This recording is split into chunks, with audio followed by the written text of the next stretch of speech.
We wanted full control over our code base, so we created the Comrade engine completely from scratch. Since we knew our engine inside and out now, we could easily execute the features we wanted to the way we wanted them to run. Without our own engine, I don't think we would have been able to make a level editor either, because it turned out that we needed to work pretty close to the engine's components to get it to work properly.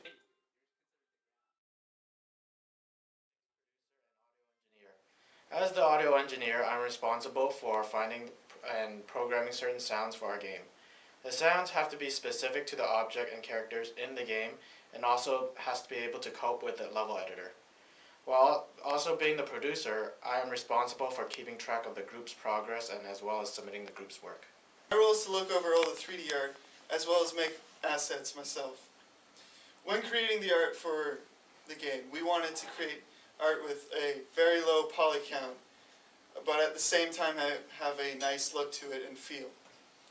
Doing this, we minimized the cost of rendering 3D objects, which achieved high frame rates for smooth gameplay. When I was designing levels for our game, I wanted our levels to be simple and to the point, because players tend to lose interest fast.